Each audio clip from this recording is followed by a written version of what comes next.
गांव के एक छोटे से घर में दादी अपने पोथी पत्रों के साथ रहती थीं। उम्र भले ही 70 के पार थी, लेकिन उनकी आंखों में अब भी वही चमक थी जो कहानियां सुनाते वक्त नजर आती थीं।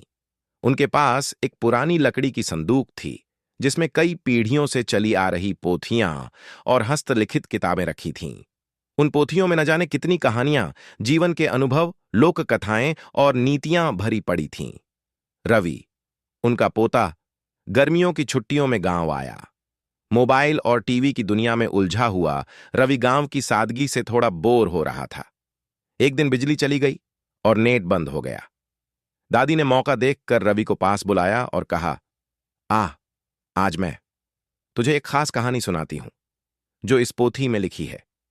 रवि ने अनमने मन से हां कहा, लेकिन जैसे जैसे दादी ने कहानी सुनानी शुरू की, वह उसमें खोता गया।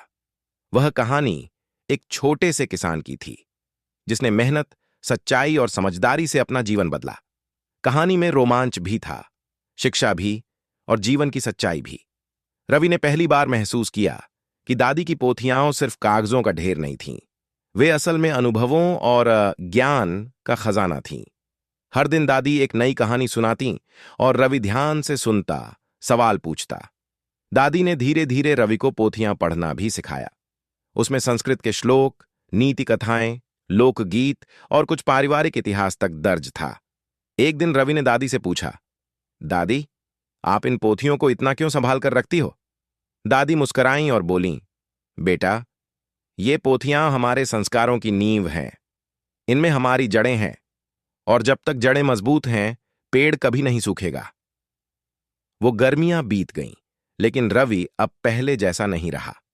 लौटने से पहले उसने दादी से वादा किया कि वह इन पोथियों को डिजिटल फॉर्म में स्कैन करेगा, ताकि आने वाली पीढ़ियां भी इसे पढ़ सकें। दादी की आंखों में खुशी के आंसू थे। पोथी अब केवल उनके लिए नहीं, पूरे परिवार के लिए एक विरासत बन गई थी। एक ऐसी विरासत जो कहानियों के जरिए जीना सिखाती थी।